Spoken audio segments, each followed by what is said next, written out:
el mundo de los juristas. Nuestra razón de ser, curiosamente, es mantener el statu quo y mantener el poder. Para eso nos entrenan además, y para eso nos dejamos entrenar. Si es así, ¿qué significa? Que tenemos que proponer otro derecho constitucional, y ese otro derecho constitucional tiene que replantearse desde la gramática de esas realidades donde nos han engañado sistemáticamente. El discurso liberal, socialdemócrata nos sigue engañando. Y seguimos con la esperanza puesta a 100, a 200 años. Esto algún día va a cambiar. No, esto hay que cambiarlo ahora. Y hay que proponer no reformas, hay que hacer una ruptura. Y eso significa que uno tiene que cambiar. Y eso significa que tal vez tengamos que dejar ese lugar de comodidad en la que estamos. Yo lo que siento es que el discurso constitucional en el que estamos es un discurso muy cómodo, profundamente cómodo. Yo sé que a ustedes, a algunos de ustedes les duele tanto América Latina como me duele a mí. Pero no nos podemos quedar solo con ese profundo dolor que tenemos. Tenemos que empezar a transformarlo. Esta mañana, y le voy a echar la culpa por supuesto al profesor Marés, porque yo también traía preparada otra charla. Después de oír y de envidiar lo que él pudo comprender después de más de 40 años de trabajar con los guaraní, es un poco lo que yo puedo entender cuando trabajo con las comunidades indígenas, con las comunidades negras, que no tienen esperanza. Y nosotros les creamos la esperanza en un discurso legal, en un fetiche. Y le decimos, mire, venga, hacemos la pelea. Es más, uno a veces hasta lo representa, va como abogado y mete la demanda. Es más, hasta se la gana. Y nos hemos ganado demandas bellísimas. Y uno vuelve y ahí están, en el mismo lugar. Y enmarcan, y uno llega a su casa y está enmarcada la sentencia que se ganaron, en la misma realidad. Lo que tenemos que cambiar es eso. Tal vez el dispositivo sea otro, más simple, tal vez el más simple de todos, y es volver a creer en nosotros mismos para empezar a cambiar esto. Brasil está a portas, la tuvo un pelito. Hasta Dilma dijo sí constituyente, y a los 8 días cuando fue a pedirle permiso a sus jefes del gran sistema financiero mundial dijo no, constituyente no, reforma constitucional no. Chile, si la presidenta no promete constituyente, no hubiera llegado a la presidencia. El señor Ollanta se posesionó y le dio asco jurar sobre la constitución de Fujimori, y juró en la constitución anterior. Y yo ese día me desperté optimista porque dije, va a cambiar esa constitución. Y resultó Ollanta más neoliberal que Fujimori. Y entonces, y nos siguen engañando, y nosotros podemos seguir creyendo en discursos constitucionales. Si a mí alguien me dice, hagamos una primera acción política concreta, empecemos a construir una ciudadanía latinoamericana, que haya una red de constitucionalismo que expida la cédula de latinoamericanos, y empecemos a construir una constitución de América Latina, una nueva constitución de América Latina. Ese es un sueño que lo podemos movilizar todos nosotros. No la constitución que emule el modelo de la constitución de la Unión Europea, no, la constitución de los latinoamericanos. Los sueños que tenemos todas las sociedades. Yo quisiera que la red de constitucionalismo de Brasil, de América Latina, nos pusiéramos en sacar esa nueva constitución. O vamos a esperar que el sistema financiero mundial nos cambie las cartas de las Naciones Unidas y nos proponga la nueva constitución mundial. Creo que tenemos que adelantarnos. La propuesta es esa. Muchas gracias.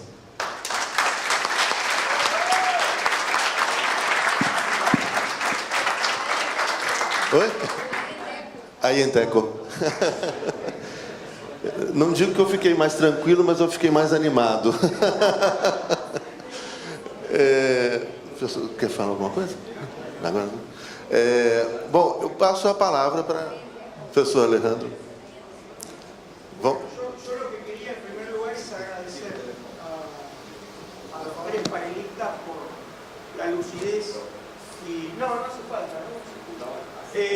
Por la lucidez y la calidad de las exposiciones. Yo escuchaba a los dos y sobre todo un poco el contrapunto el compañero y los dos compañeros de los extremos. Lo digo así un poco metafóricamente, aunque en realidad no es así porque estamos mucho más próximos que esa posición espacial. Y bueno, creo que tengo algunos puntos de coincidencia con ambos.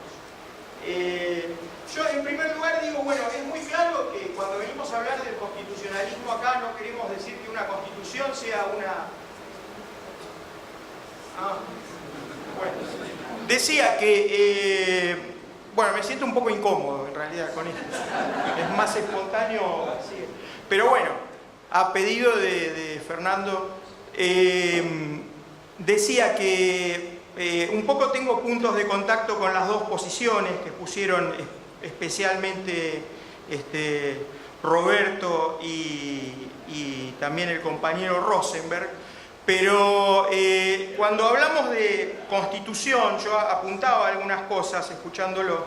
Creo que no estamos todos contestes y estamos todos de acuerdo aquí en que no estamos hablando de la constitución como una panacea. Yo creo que es tan malo el fetichismo, el secuestro de la constitución que producen las derechas neoliberales como fetichizar la constitución desde una retórica de un constitucionalismo progresista. La Constitución en todo caso es un síntoma y una excusa para discutir. Es uno de los últimos lugares en esta sociedad hiper fragmentada en donde recuperamos una cierta imagen o una posibilidad de discusión de en qué sociedad queremos vivir. Entonces la Constitución es una excusa y puede ser una herramienta de lucha.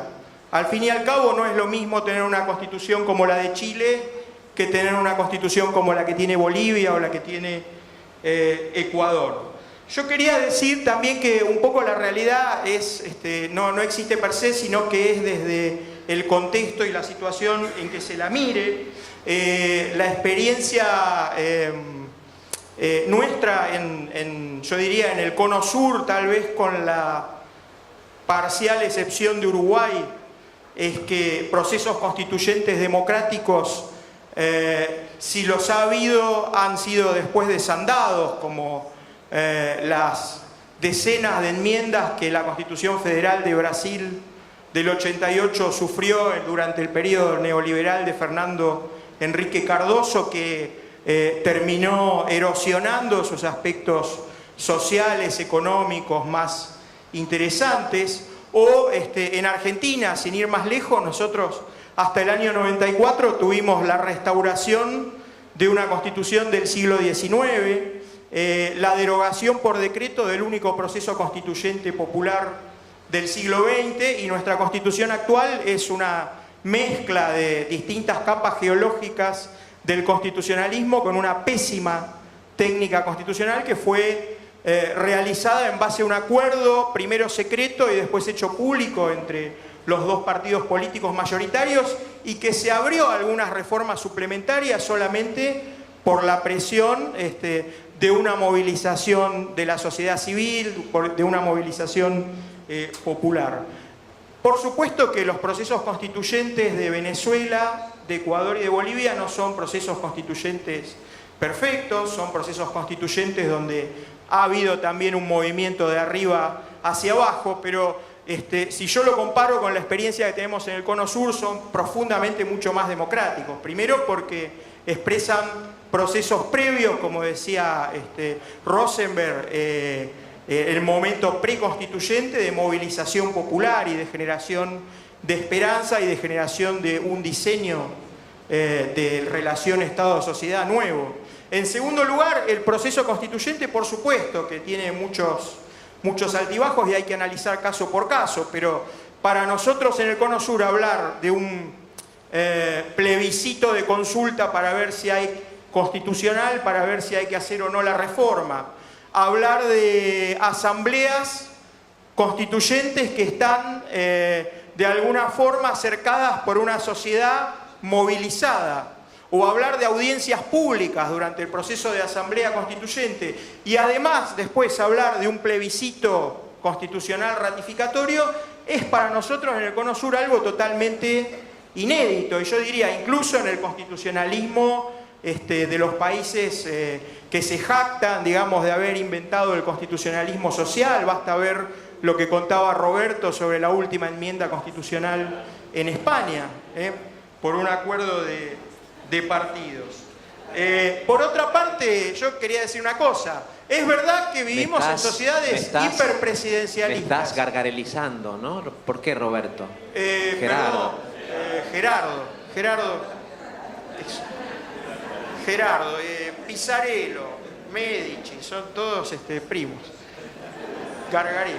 Bueno, perdón por eso. Quería decir también que es verdad que el hiperpresidencialismo es un problema, pero es algo que no se cambia de la noche a la mañana.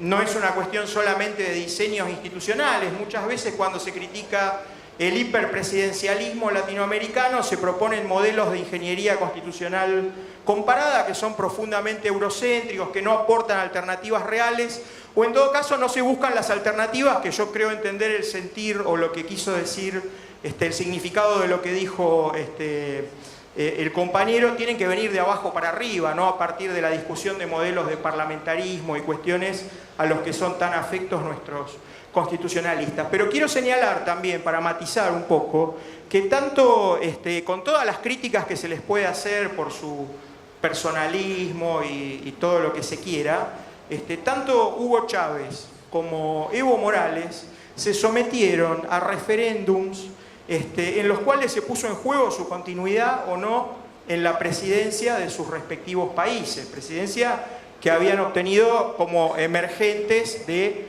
procesos de movilización popular que significaron una profunda ruptura. Finalmente, a mí me parece también que la discusión está en un eje ideológico de socialdemocracia, reforma o revolución, y hay que tener en cuenta que hay un eje de profundidad, que es el eje de la descolonización, y es el eje donde están cambiando la realidad cotidianamente aquellos sectores subalternizados que cambiaron su realidad en Bolivia, que intentan cambiarla en Ecuador, que la cambiaron de alguna forma en Venezuela. Por supuesto que esta realidad no es idílica, no es la utopía, es una cuestión que es reversible, que puede volver para atrás, pero quiero decir, la realidad es algo complejo y tenemos que mirarla desde múltiples puntos de vista y tratar de comprender sobre todo el punto de vista de la alteridad. Un eje de profundidad, de descolonización, pasa también por el cambio que se va haciendo cotidianamente, aunque esto suene ingenuo o suene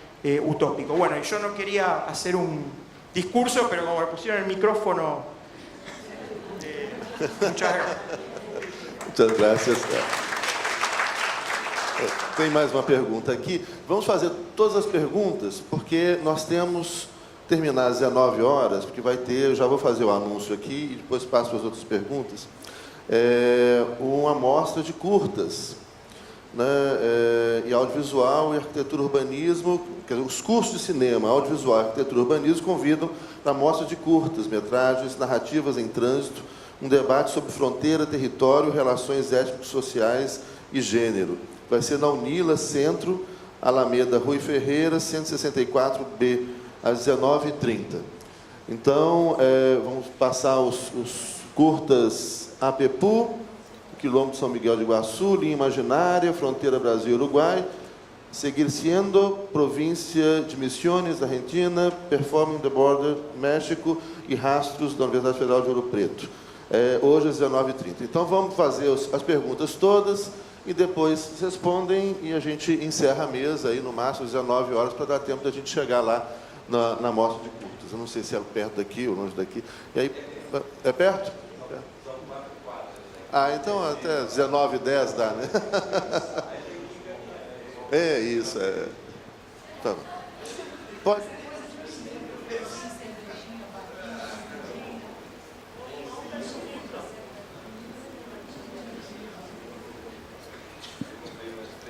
Boa tarde, eu queria agradecer à organização do evento pela sensibilidade de compor a mesa, foi uma mesa extremamente interessante.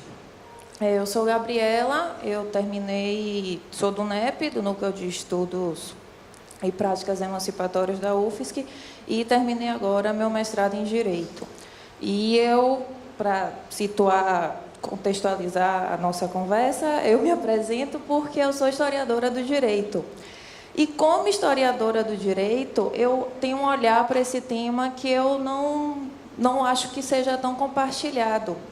Então, por exemplo, como eu transito muito pela história para me ajudar a compreender o direito, eu vejo que dentro dos historiadores, dos grandes historiadores de história do Brasil, tem os que falam de colônia. Não perguntem sobre o Brasil Império, não convide um historiador para falar da Constituição de 88, que ele não vai falar. E eu, por exemplo, eu sou historiadora do direito, fiz um mestrado, mas o que eu sei, né, dentro desse outro mundo que são os congressos de história do direito, é a história do direito no Brasil Império. Colônia, eu li alguma coisa, né, porque o conhecimento acadêmico ele te permite fazer conexões.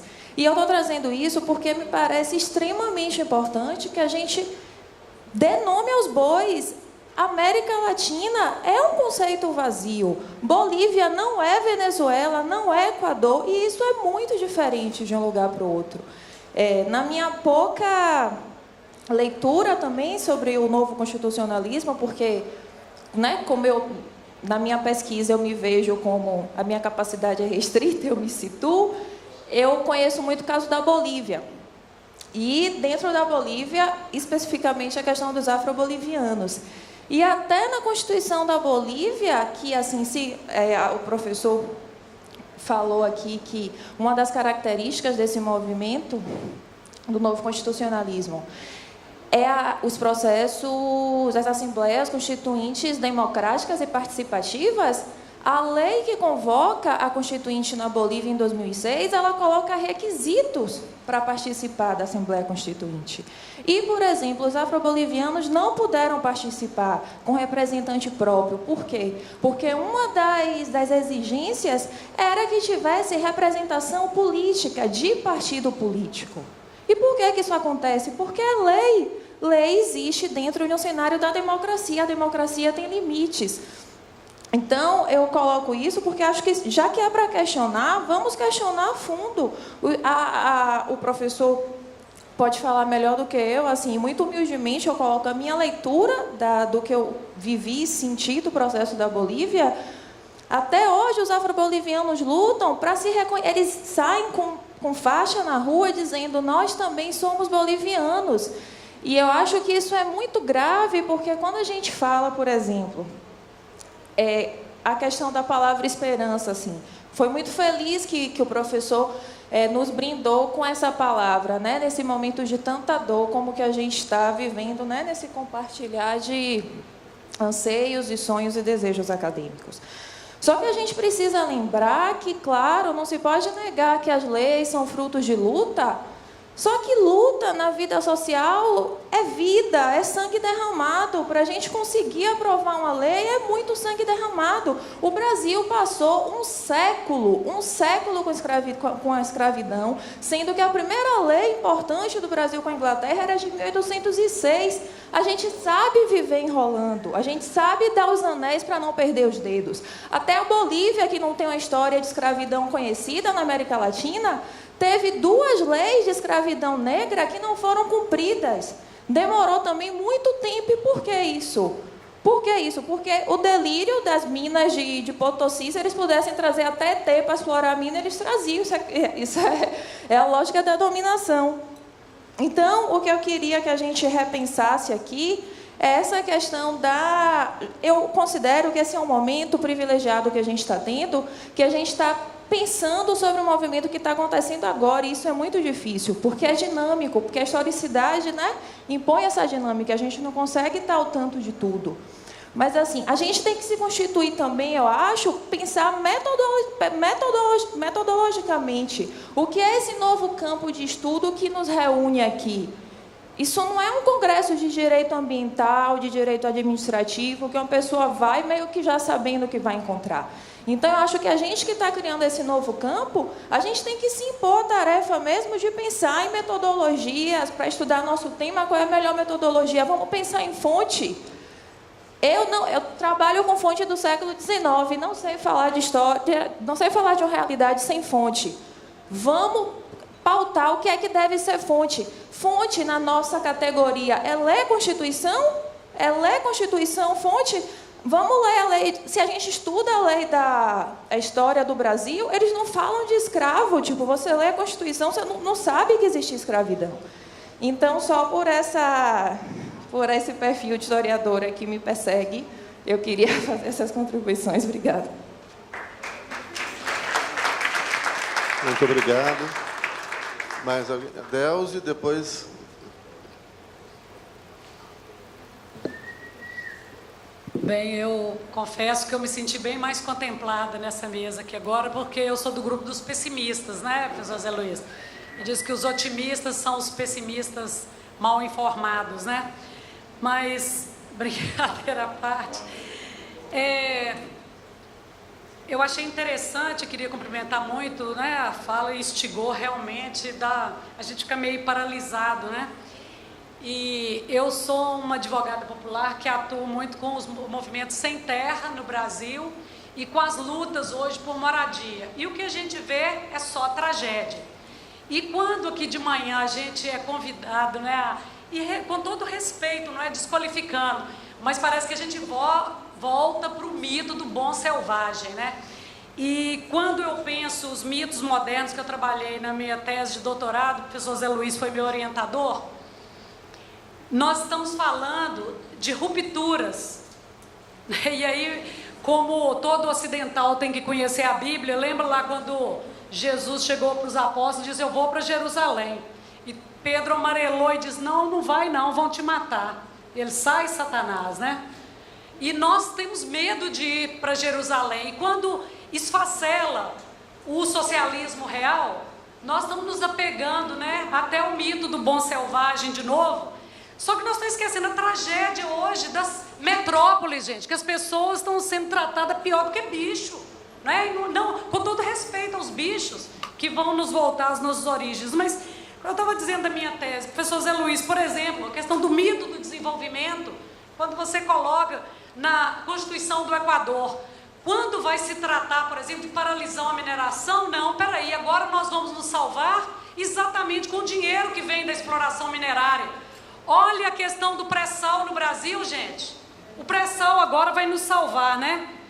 Mitos, desenvolvimento, civilização com constitucionalismo, tecnociência, Estado.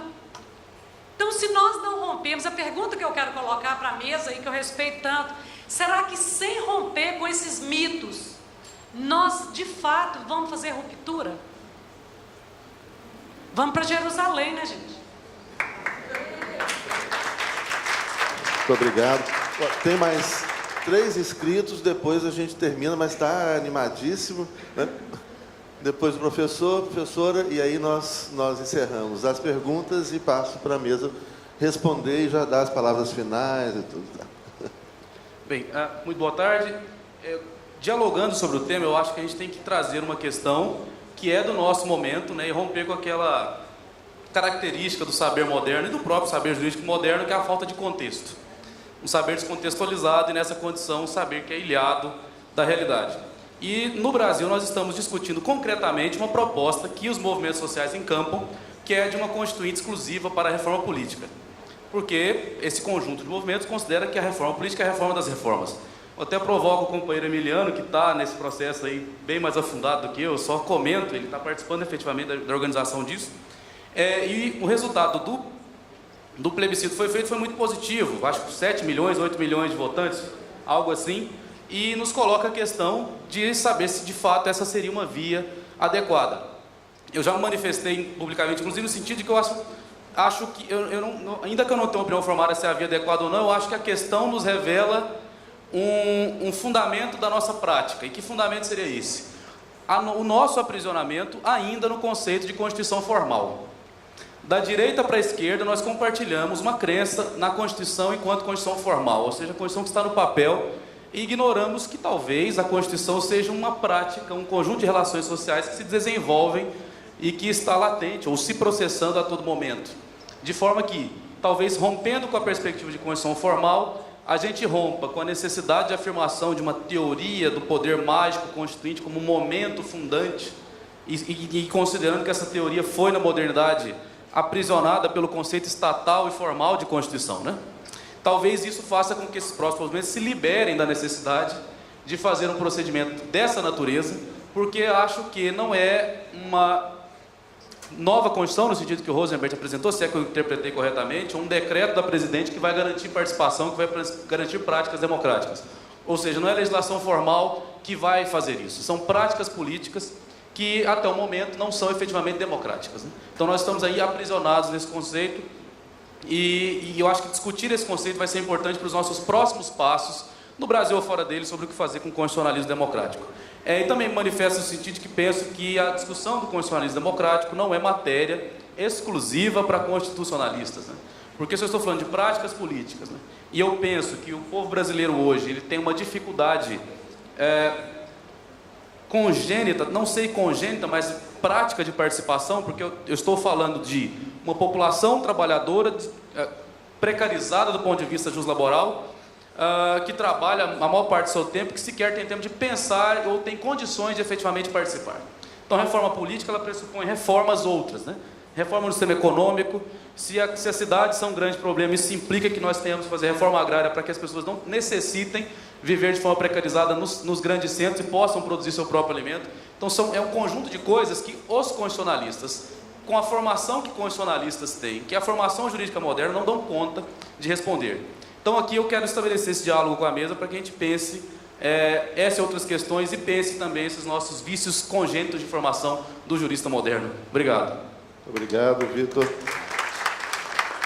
Então, passo a palavra ao professor Monte Alegre, a sua pergunta, depois do professor, e aí a gente já passa para a tese.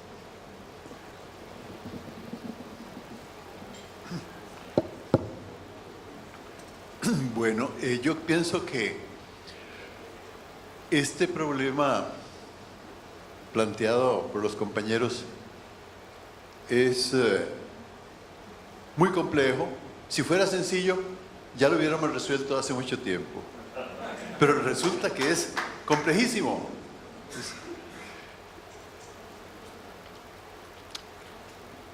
Creo que lo que nos queda es pues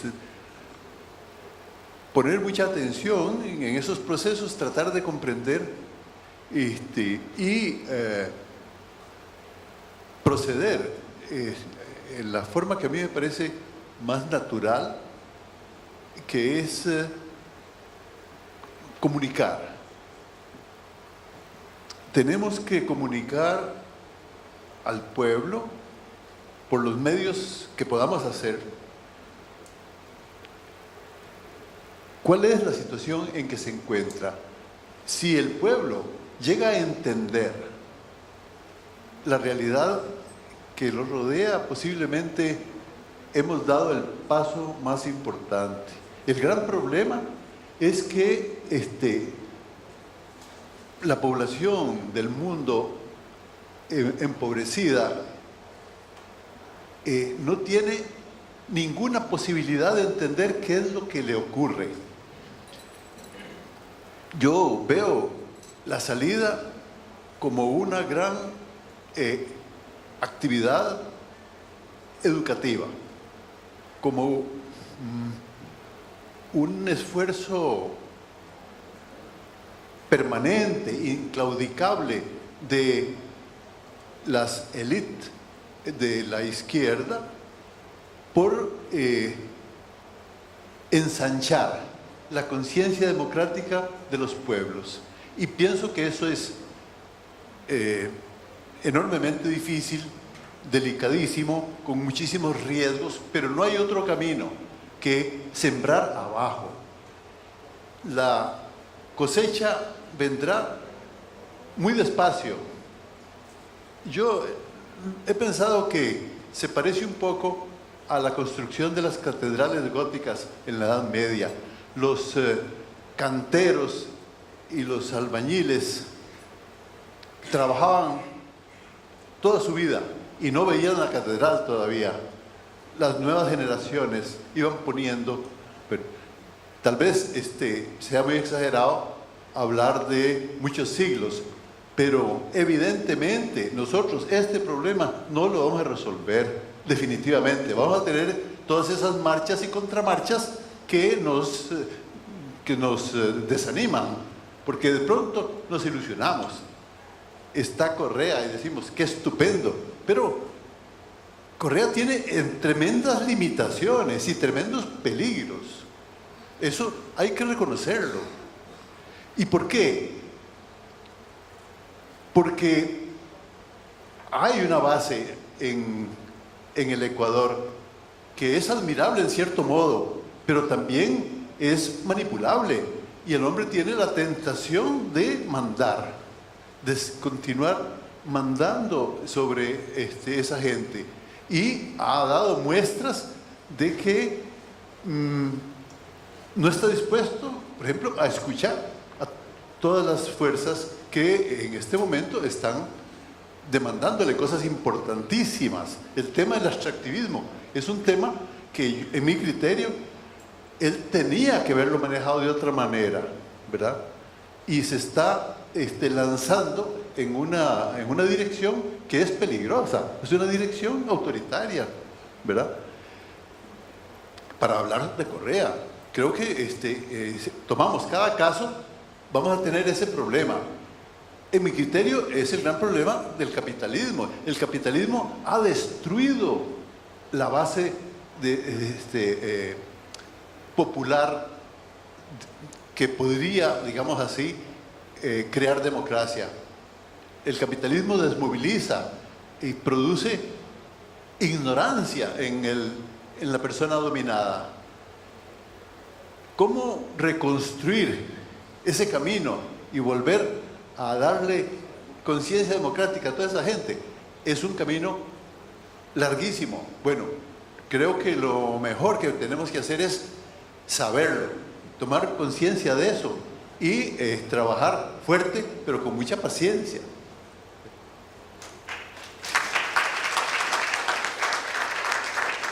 Senhora Cláudia. Rapidamente, eu queria pontuar 4 coisas, não é uma questão específica. A primeira é que, bom, como professora de teoria constitucional, eu costumo brincar com os meus alunos que a gente dá aula de ficção jurídica. E o que eu tenho percebido aqui é que hoje, não é a primeira vez, mas enfim, a gente, talvez, o nosso maior desafio seja como colocar a ação política para dentro da teoria constitucional. Não sei exatamente quais os nossos mecanismos. Eu acho que a gente não pode ter essa ideia de que a decepção vem do constitucionalismo e que as novas possibilidades viriam dessa ruptura porque afinal de contas a gente vai trabalhar ainda dentro desse momento. De que maneira a ação política pode ser trazida para novos formatos constitucionais, novos formatos de poder constituinte, ainda que não, certamente não, nos moldes de uma Constituição ou de um modelo constitucional do século XVIII, né, na melhor das hipóteses, eu acho que é o nosso maior desafio. Então, como é que a gente vai fazer isso? Talvez seja a grande questão e a grande angústia aqui de todos nós, independente de sermos otimistas ou pessimistas. O segundo é que eu quero fazer isso já hoje, porque eu já vi que amanhã a coisa vai ser meio dividida, mas eu acho que dos últimos congressos todos que eu tenho participado, e eu participo de muitos, esse é o primeiro em que a gente tem realmente a possibilidade de um debate maior. Então, eu queria agradecer Germana, Fernando, a rede, porque eu acho que daqui a gente tem que tirar alguns mecanismos e algumas propostas de ação que nos levem e que nos aproximem. Nós, juristas normativos, em perspectivas muitas vezes formais, normalmente formais, dos movimentos sociais e das ações políticas. De alguma maneira, se eles nos desprezam, eu acho que com razão, alguns de nós está aí para servi-los. E a gente tem que pensar o direito como um mecanismo de transformação, ainda que eu muitas vezes, normalmente, duvide disso. Mas é que fora do direito, a nossa alternativa, por enquanto, ela é um pouco restrita, a não ser que realmente a gente parta para uma ação, de novo, né, armada, e aí a gente não sabe direito quais são os resultados. Um terceiro ponto, ouvindo como resposta ao que o Vitor tinha falado do manifesto da Constituinte Exclusiva. Eu assinei, Vitor, o manifesto, mas já de antemão quero dizer que acho super perigoso. Perigoso porque dentro da nossa tradição constitucional, certamente a gente não vai ter como conter essa mini Constituinte Exclusiva na reforma política. Então acho que a gente tem que pensar e tem que ver quais são os compromissos que a gente vai assumir com isso antes. Eu assinei porque acho que a proposta era interessante, vamos mudar, vamos balançar. Mas, de fato, do meu ponto de vista, ela é temerária. Agora que eu estou sabendo que aqui temos ilustres representantes dos organizadores do manifesto, então quero, de pronto, esclarecer que tenho um pouco medo disso. Tenho mais medo ainda quando a gente vê que o nosso Congresso, que normalmente não reage grandemente a nada, reagiu no caso dos decretos dos Conselhos Populares e certamente reagiu contra a proposta de plebiscito da Dilma e realmente vai reagir contra a proposta de uma Constituinte Exclusiva sobre a qual eles percam ou temam perder o controle. Então vamos pensar em que alternativa. E o quarto ponto é que, diante dessa ação, diante de toda essa discussão que a gente tem, eu pelo menos tenho uma perspectiva nesse momento que me dá uma certa esperança, ainda que ela seja bastante temerária, porque eu acho que realmente o modelo capitalista finalmente se exauriu. Se exauriu no sentido de que não é mais uma questão de ceder anéis ou ceder os dedos, mas eu acho que realmente já se percebeu que a gente não tem muito tempo. Nosso tempo está se esgotando e talvez o discurso agora tenha ecos que normalmente não teriam. Não teve em 92, não teve nem mesmo quando Al Gore foi eleito, para pensar no modelo mais tradicional possível. Ninguém se deu conta e ninguém se preocupou se a Suprema Corte roubou ou não roubou a eleição, se as propostas dele eram diferentes ou não. Mas eu acho que esse nosso tempo capitalista se esgotou para os próprios capitalistas. Então é uma questão de quantos anos ainda sobrevivam, só que talvez a gente não tenha tempo para discutir isso. Por isso é que a gente pode talvez ter uma oportunidade de diálogo que normalmente não nos ouviria. Sei lá, pelo menos nos momentos de otimismo eu aposto um pouco nisso e queria compartilhar um pouco essa angústia também com a perspectiva de dizer, bom, a gente sai daqui amanhã pensando em como fazer isso, né? Ou pelo menos eu gostaria de ter um norte para dizer, vamos trabalhar dessa maneira ou daquele, aqui a gente tem que ter ações que nos comprometam com esse futuro meio próximo que a gente tem por aí. Obrigado. Bom, professor, agora eu fiquei muito animado. Um dia não passa de 2050. Bom, eu passo agora a... Quem quer começar? Professor Ribas? Então, eu queria responder ao Victor, né? A minha fala era muito no sentido de questionar essa sacralidade da Constituição. Quer dizer, nós tivemos um modelo constitucional feito após 45 que aprofundou essa intocabilidade da Constituição. Agora também quero concordar com a Cláudia no sentido que determinadas constituições latino-americanas têm mecanismos para fazer o poder constituinte e que nós devemos encontrar amanhã ou repensarmos a teoria constitucional, porque você fala de um esgotamento do capitalismo, mas nós estamos diante de um esgotamento de uma teoria constitucional. Então nós estamos, e a minha posição era nesse sentido de repensar a teoria constitucional, tá? Na medida que essa teoria constitucional ela ficou está estruturada na ideia de jurisdição constitucional. Quando o professor Rosenberg fala de sentenças maravilhosas, eu quero me lembrar que na semana passada recebi um artigo de um jurista boliviano em que se falava do neoconstitucionalismo. Então a gente fala de um novo constitucionalismo, mas o que predomina é essa ideia, essa ideologia do neoconstitucionalismo. Muito obrigado, professor Ribas. Eu passo agora a palavra ao professor Rosenberg, depois o professor Angel, 5 minutos cada um para responder todas as perguntas.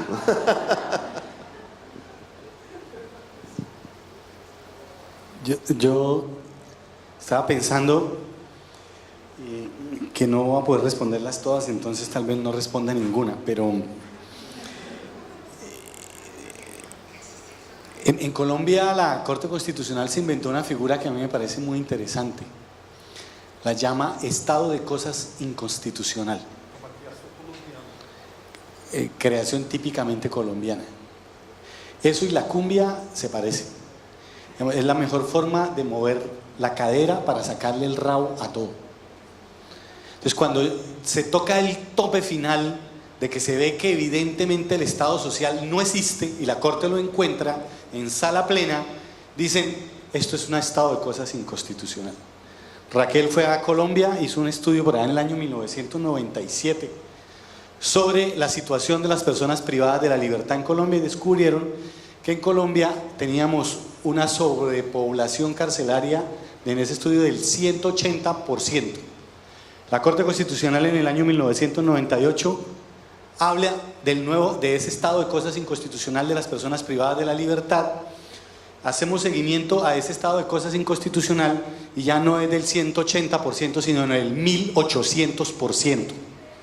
Es decir, sirvió para que se elevara a la 1000 potencia el estado de cosas inconstitucional. Entonces, digamos, es eso, ¿no? Es una cosa configurada técnicamente, eso es de un refinamiento, de una construcción constitucional, a mí me parece maravillosa, pero vacía en la práctica real. Entonces siempre se queda uno como, bueno, y si ya la Corte dijo que eso es un estado de cosas inconstitucional, por el otro lado, ¿qué podemos hacer? Yo estoy totalmente de acuerdo que incluso, voy a afirmar una cosa, so pena de que tenga la posibilidad en otro congreso de poderlo sostener, y es que curiosamente el discurso que le da la base al nuevo constitucionalismo, que digamos es precisamente el potencial del poder constituyente, tal vez nuestro oficio es construir una brigada internacional para salvar al poder constituyente que está secuestrado por los constitucionalistas. Y esa brigada internacional que va a trabajar en la liberación del constituyente capturado, porque lo que ha hecho la trampa del constitucionalismo liberal y la trampa del neoconstitucionalismo es haberle puesto unos barrotes de oro al poder constituyente. Y tal vez el centro de la luz que alumbra ahí, que se llama la ley, la norma, ¿sí? Si lo queremos poner en la imagen un poco más, es un bombillo que se apaga y se prende como en las salas de tortura, ¿sí? Que es la norma. Ese poder constituyente efectivamente está capturado. Y está capturado, y digo que sigue capturado porque ninguno de los nuevos modelos ha permitido, y por eso insistiría en la idea de mantener el momento constituyente. Curiosamente la Constitución de Bolivia lo dice. Dice, nosotros vamos, voy a ponerlo en palabras así postmodernas para que suene más bonito. Derrida usa una palabra que a mí me gusta mucho que llama acontecimiento. Sigue aconteciendo, es decir, el momento constituyente no termina en la Constitución, es parte del momento del poder constituyente. Creo que en eso la Constitución de Venezuela mantiene el momento constituyente y es un proceso por eso revolucionario y por eso en Bolivia también se mantiene, a diferencia de Ecuador. O sea, en Ecuador, con todo respeto, eso ya no pasó. Estamos en el momento del señor autócrata gobernando, o sea, es él, es Correa, él y el correísmo. ¿Qué tenemos que hacer? Liberar el poder constituyente, y en ese sentido creo que nuestro aporte teórico y práctico es construir estrategias, perdónenme la expresión, de liberación. Muchas gracias. Muchas gracias, profesor Pizzarello. Bueno, tampoco sé por dónde comenzar, ¿no? Lo que pasa es que todo me conduce a una polémica con Rosenberg sobre este tema, ¿no? No acabo de entender lo que en realidad, digamos, está planteando, ¿no? Ahora nos decía que en Bolivia y que en Venezuela hubo una revolución, ¿no? Es correcto, Rosenberg, ¿no? Hubo una revolución. Bueno, esto ya es muy diferente de la primera apreciación. No pasó nada, no ocurrió nada, nada cambió, la Constitución no modificó nada. Claro, hubo un proceso de cambio, porque es cuando uno lo estudia históricamente, ese proceso de cambio se ha producido. ¿Qué papel puede tener el derecho en eso? Bueno, el papel que tiene. Yo, por ejemplo, en España, ¿no? A mí lo del estado de cosas inconstitucional de la Corte Constitucional colombiana, para mí es una categoría, bueno, una categoría importante como categoría jurídica. Cuando en España se dice que el problema de la violación de los derechos de los inmigrantes es una cosa aislada, yo ya querría que alguien diga esto es un estado de cosas inconstitucional. Cuando la gente se la echa de su casa por no pagar sus hipotecas, yo ya querría que alguien diga esto es un estado de cosas inconstitucional. Eso jurídicamente es un avance. Que eso no se cumple en la práctica no es un problema de la categoría jurídica, es un problema de falta de fuerza para conseguir que eso se cumpla en la práctica. Eso quiere decir que no tenemos movimientos sociales lo suficientemente fuertes, que no tenemos, pero no es un problema de la categoría jurídica como tal. Sí, yo creo que eso lo tenemos que distinguir, ¿no? No vamos a pedir la demarcación de las tierras indígenas porque la expresión demarcación jurídica es una expresión que no es transformadora. No, la expresión es importante. La reforma agraria, hablábamos de reformismo y revolución, ¿no? Que hemos leído una parte de un texto de Rosa Luxemburg, pero Rosa Luxemburg lo que venía a decir es que no hay una separación entre una cosa y la otra. Defender la necesidad de ciertas reformas no es ser reformista, que es una cosa diferente. Hay reformas que no son reformistas, que son reformas, que son cambios que aparentemente son pequeños, pero que desencadenan toda una serie de transformaciones que se acaban volviendo revolucionarias. Por ejemplo, la reforma agraria. ¿La reforma agraria es una medida reformista? Desde luego no. Por eso no se ha podido aplicar y los terratenientes y los fazendeiros se oponen radicalmente a que se haga. La reforma agraria sería una reforma no reformista. La demarcación de tierras indígenas sería una reforma no reformista. La demarcación de los quilombolas sería una reforma no reformista, porque obligaría a discutir muchas otras cosas. Y yo creo que aquí las categorías jurídicas son importantes, ¿no? Cuando Rosenberg señalaba quiénes son los adversarios, él mismo decía, es que es el constitucionalismo neoliberal o liberal, es que es el neoconstitucionalismo. Claro, ¿por qué no decía el constitucionalismo a secas? Porque el constitucionalismo es un concepto disputado, hay muchas formas de entender el constitucionalismo. ¿El constitucionalismo liberal es un problema? Claro que sí. ¿El neoconstitucionalismo es un problema? Claro que sí. ¿Hay otra forma de hacer constitucionalismo? Pues claro que la hay. Y yo creo que tenemos que apostar por esa forma, no como algo que vaya a transformar la realidad, ¿no? Paradójicamente, ahora Rosenberg decía, yo no estoy con las reformas, sino con la revolución. ¿Y qué es lo que propongo? Una constitución latinoamericana. Bueno, eso no sería tan revolucionario, ¿no? Sería un papel más en realidad. No parece que sea una revolución escribir una constitución latinoamericana. Ahora, yo estaría de acuerdo. Yo estaría de acuerdo, ¿por qué? Porque ese proceso podría ayudar, ¿no?, a empoderar a la gente, a generar transformaciones. Bueno, sería parte de un proceso. No sería la revolución. Porque la revolución no es, me parece tampoco lo que decíamos antes, ¿no? La revolución no es un hecho que se produzca en un momento único. No es que nos despertemos y se haya producido la ruptura. No es que la ruptura tenga una fecha en el calendario.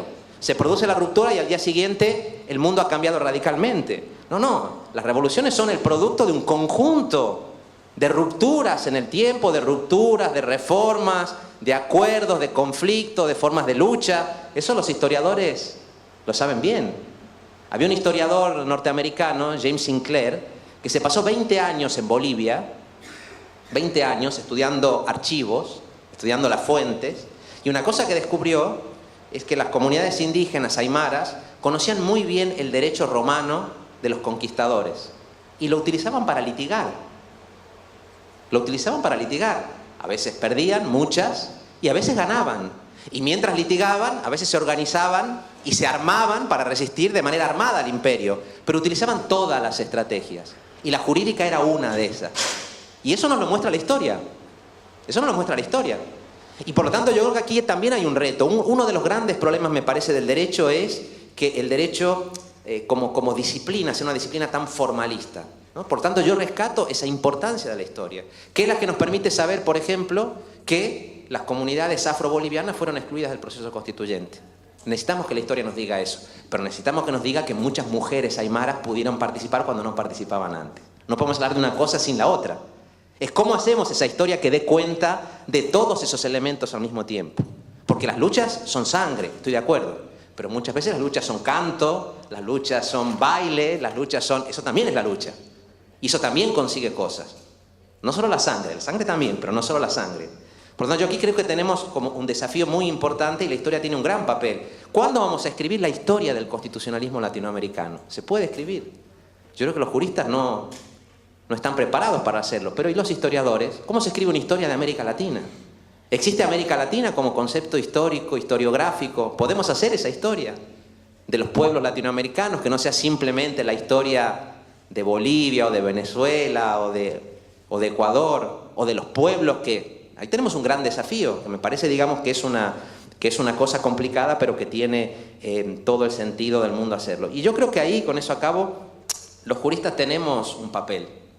Es verdad que nos entrenan para legitimar el poder, nos entrenan para eso, mayoritariamente las universidades, pero el derecho puede ser un instrumento de deslegitimación del poder, yo al menos lo entiendo así, de deslegitimación del poder arbitrario. Al poder le encanta presentarse como un poder legal, como la representación de la legalidad. Pues nuestra tarea es mostrar que rara vez respetan su legalidad, que no lo hacen casi nunca. Las empresas transnacionales respetan la legalidad, los grandes poderes financieros respetan la legalidad, los estados terroristas, los narcoestados respetan la legalidad, no la respetan nunca. Pues nuestra obligación, yo creo, es insistir una y otra vez que son estados delincuentes porque no respetan su legalidad. Y que son los pueblos, cuando desobedecen, cuando resisten a la opresión, curiosamente, quienes más cumplen la legalidad, quienes más cumplen con los tratados internacionales, quienes más cumplen con los derechos humanos, son los pueblos, no es el poder.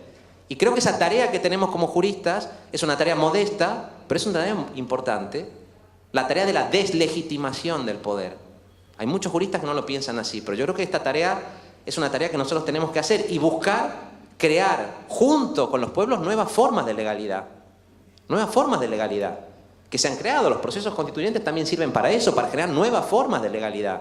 Hoy, hablar de summa causa y de summa camaña no es simplemente, no es solo hablar de la cosmovisión de un pueblo. Es también hablar de una nueva forma de legalidad que debería obligar al poder. El poder está obligado a cumplir con eso. Y nosotros tenemos que ser capaces de denunciar cada vez que no lo hagan y de denunciarlos como poderes delincuentes, incapaces de cumplir con su propia legalidad. Por lo tanto, creo que es una tarea que puede parecer modesta, pero que es una tarea indispensable a la que no podemos renunciar.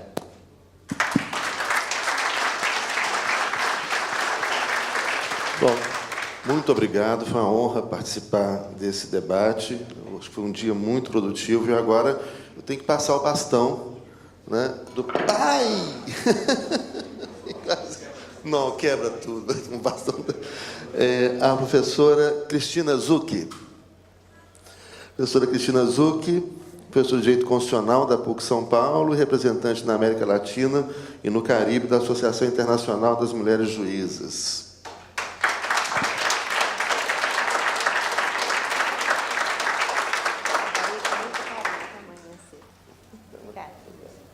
Muito obrigado. Vamos ao cinema, né, depois de um café rápido.